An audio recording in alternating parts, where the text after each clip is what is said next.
Folks, according to Redfin, the housing market has clearly flipped. We have gone from a market that has dominated by demand, i.e. a seller's market, to one that now is dominated by sellers, meaning it is a buyer's market. We're actually going to pull up the chart in a minute from Redfin to make sure everybody understands what we're talking about. But at the end of the day, I want to ask these guys, what the heck does it mean? Does this mean that the housing crash has started? That prices will only go down and go down everywhere?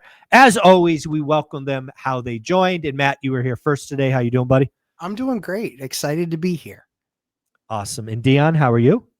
I'm doing great. I really love this topic. I like it when we take a known data point like Redfin or Zillow or one of the ones that have a whole mountain of information, and they put out scary headlines for us to tear apart.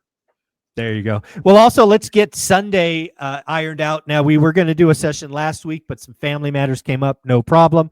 Yes. But now we are confirmed. Dion, you are confirmed for 2 hours on Sunday. And Matt, we've got you for that first hour. Is that correct, gentlemen? Yes, sir. Awesome. Awesome. Well, let's bring. I would like to apologize for missing last week. That was it was fun. My brother went to the hospital and they decided he is a relationship. So they wanted to turn him off and turn him back on again. And they reset his heart 3 times and he says he's doing great. So, okay. Wow. Friggin' topper. Yeah. I keep telling him they should have installed software and given him a new personality, but I don't think it stuck. It didn't stay. It didn't save. It didn't go back to the save point. There you go. Well, let's bring up the report. Let's see if I can get this technology to work. Because again, I think the chart, and I'm going to ask Lance Lambert how the heck they built this. That's definitely something I'm asking him tomorrow. But there it is. Share. Gentlemen, can you see that? I can. Awesome. So basically, again, we're just looking at the chart. You can go to Redfin's website. You can see it up there at the top. They are now saying, the red line, there are 1.943 million sellers and only 1.4 million buyers. I do not know how they do this math. Sellers seems kind of easy, right? Look at listings. I'm not sure how I'm not sure how they calculate buyers, but let's just assume this is true because frankly, it feels right. There are more sellers than buyers. Matt, you haven't seen this. You've been busy all week. What's the first gut reaction? Yeah, I mean, I think for certain price points, I think that's absolutely accurate. You know, talk to my agents all the time, talk to the banks all the time. Loan activity is still pretty decent. And so they're still staying pretty busy. All the contractors I talk to, they're still a couple, 2 weeks, 3 weeks out on most projects. Talking to all the agents that I talk to, which is about a dozen or so, they're all saying pretty much the same thing. But I look at the big producers, not the loser clowns at the bottom. Like if I'm talking to you, you're somebody that does at least 50 transactions a year. Okay. You know, like you're a busy agent. Right. And so the guys that are, the agents that are busy, what they're saying is basically median below is still flying off the shelves. Because there's just not, you look at supply and supply is mostly above median supply wise right now. Mm-hmm. So there's a disconnect or there's a dislocation in the market because most of what's on market is above median price. Yeah, that one might call that a broken housing market. I wonder who called that. Yeah, you might call it that. And so what they are saying is, you know, that there's plenty of stuff kind of in our area. The median is around 420 to 440. And there's a lot of stuff over 500 that's on the market and sitting there. But anything that's like sub 400, it moves pretty quick. And they said, you know, it's literally you walk. And so the goal is he's like, I convince people, hey, instead of 425 or 450, let's do it at 399 and trust the process. And he said, you know, and I look out the front door and I've got 17 cars waiting to get in. There you go. Yep. Yeah, you got to work with the agents that know the market, adapt. You know, we talk with Adrian, Beth all the time in Seattle, Orange County, and pretty much the same thing. We've been hearing all year. We've been reporting on this channel. Median and below move-in condition. Let's add that criteria. Yes. Flying off the shelf. 2x the median stacking. Again, Orange County, Adrian told me weeks ago, it's approaching 300 days, you know, 2x the median. I'm like, guys, this, you know, 1.9 million sellers and 1.4 million buyers is the broken housing market. Because again, you got more sellers of luxury and the buyers just can't qualify, or if they can, they're just not interested. They want to keep their cash. Dion, what do you think? What do you think of when you look at this chart? So we're giving the premise, we're assuming this is accurate, right? Yeah, we're going to assume this is accurate. I'm going to ask Lance how the math works, but yeah. Right. The idea that we know how many properties are listed, sure. The idea that we know how many people are thinking about buying, I don't know that data can be trusted, but we're going to assume that it is. So the first thing that I would go over is real estate's local. Yep. Right. What's going on in your market is what matters. And the inventory isn't what hits prices the way people think. It's like that. You brought this up in your daily financial update yesterday. And even some people that we like were saying, when interest rates go up 1%, home prices have to come down 10%. That's one of the things that that can be debunked by the housing crash that never happened. Inventory doesn't make prices come down. Forced sellers does. So I've got a couple trips coming up. I'm not actively searching for my next property until these trips are done, and then I'm going to spend like 3-4 months digging in deep to my market, and then I'll start hunting for that next actual purchase. Because I haven't been actively looking for a while. I want to know my market again. Yep. And so I reached out to the agents that I work with, and I said, hey, let's get those auto searches set up so I can just kind of casually start the stream. For 2 months from now is when I'm going to dive into it. And there is a lot of inventory in my market, which is local, and it is all crap. There is a 2-bedroom, 1 bath across the street from me listed for $950,000, where I purchased mine for $4,000 and it needed some work. So it's probably a couple $100,000 high. And I think that's the inventory. Yeah, probably. People saying, let's just list it at these high amounts. That doesn't mean it's going to sell. And then we're going to see, it's a crash because look how much prices have come down. No, they put up a stupid price and then adjusted it to what was more realistic, or didn't, and it never sold. Yeah, I think there's so many things in this. And again, the crash bros are all over this chart that Redfin is basically saying the housing crash has started. But again, if you step back and you really look at it, Matt, you brought up point number 1. You got to look at the mix.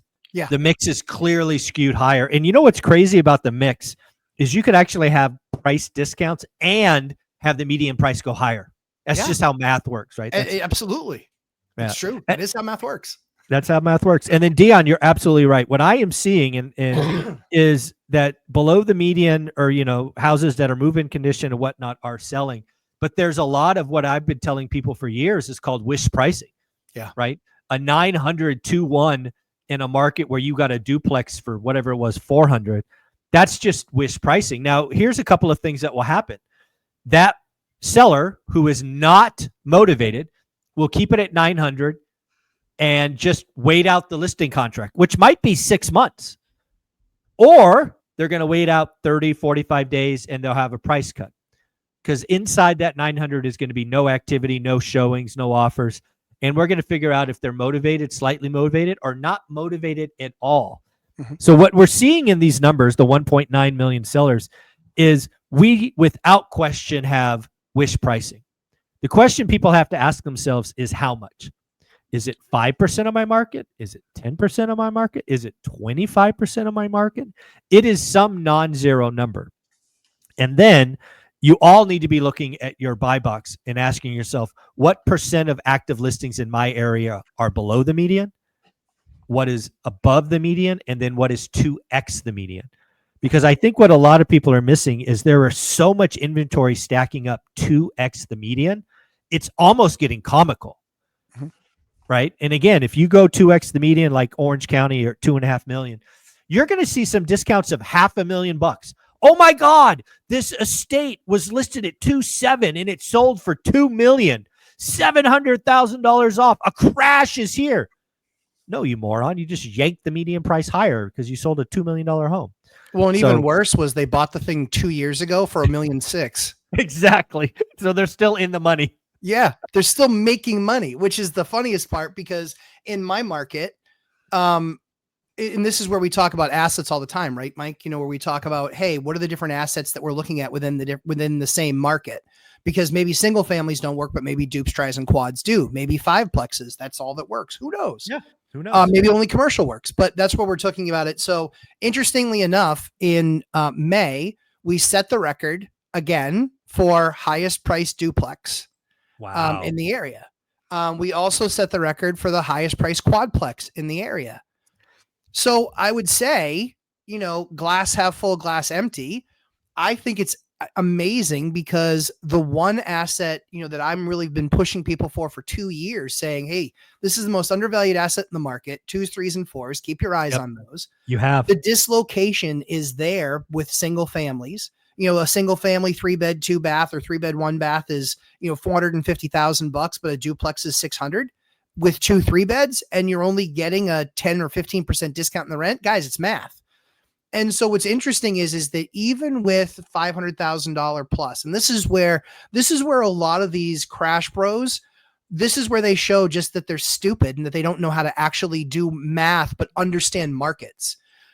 When you look at chart says bad, right? But what's behind the numbers? What's behind the numbers is stuff sub-median still flying off the market, small multifamily still flying off the market and still breaking records, which is then translating into higher rents. And somebody just paid $600,000 for a duplex. Wow. They're going to live in a 2-bedroom side. They're going to rent out the 3-bedroom side is currently rented for $1,600. Are they going to live there in 60 days? No freaking way are they going to still be there in 60 days, because that guy's not taking the note for $3,200 a month to live in a 2-bedroom. He's going to get the 3-unit out. He's going to get it up. He's going to clean it up, and he's going to get up to market rent. And so it's going to be $2,700. So there goes another affordable unit. And why did that happen? Not because somebody's a landlord and a jerk. That happened because that's the market, kids. That's the market. That's what it's sold for. So I think that people need to stop being so dismissive of their market. And to Dion's point, it's 1,000%. This is hyper local. I look at these charts. And I'm like, oh, that's an interesting trend.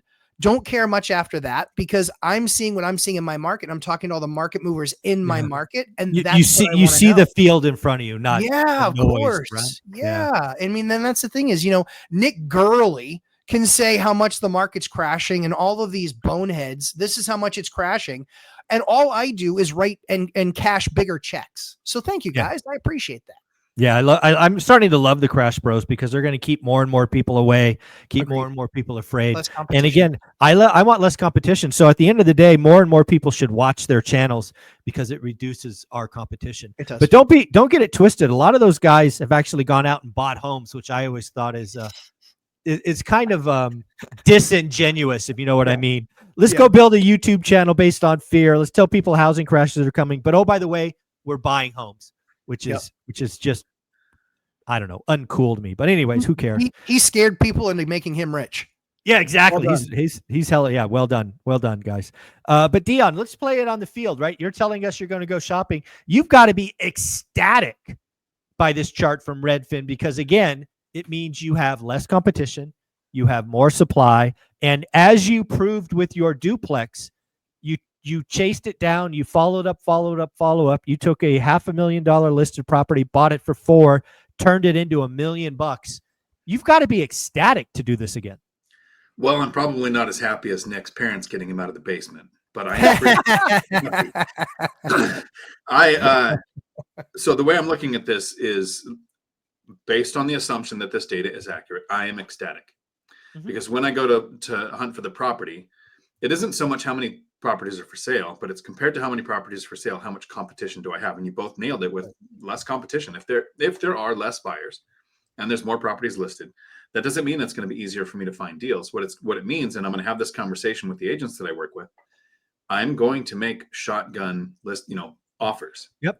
You're probably going to get 20 offers from me a week. Once I'm talking 3 months into studying the market, I'll start making 20 offers a week.